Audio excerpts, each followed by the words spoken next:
One of the questions that we find ourselves asking when hearing that someone had a baby is, well, what's the name? And after we hear what the name is, then we say, well, who's the baby named after? Or who's the baby named for? Or what's the baby's name mean? Names are very significant, very important, and we ask ourselves the question of, what's in a name? Does the name itself have significance? In Parshas Naso, the Torah goes to great length to describe the offering, the gift of the Nesiim of each one of the heads of each tribe to the Mishkan when it came to the Chanukas HaMishkan, the celebration, the inauguration of the Mishkan. And the last Nasi to offer his korban was the Nasi of the tribe of the Shevet of Naphtali, and his name was Achira ben Einan.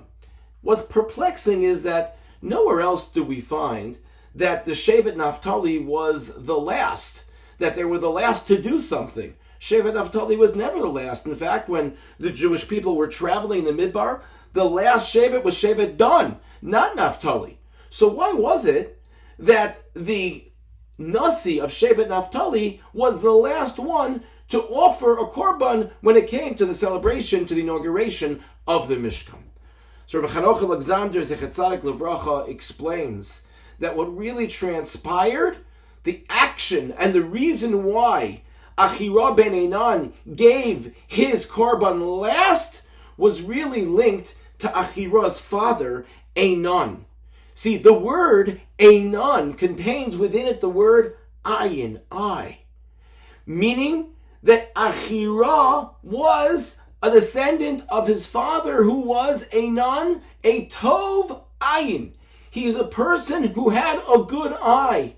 Good eye meaning a kind eye. And most notably, the type of person who he was he allowed other people to go before him. He didn't get offended if somebody wanted to go first. Instead, he simply said, sure, please go right in front of me, no problem. I'll wait. And really, what an important and powerful lesson for us about life in general, and certainly in a world where we're always on the run, where we always want to get ahead, and our patience sometimes, we struggle with our patience. A lesson from Achira ben Einan is to be a Tov Ayin, to have a good eye, to look at others and allow others to go before us, to wait our turn, and really to be careful and be respectful in the way that we judge other people.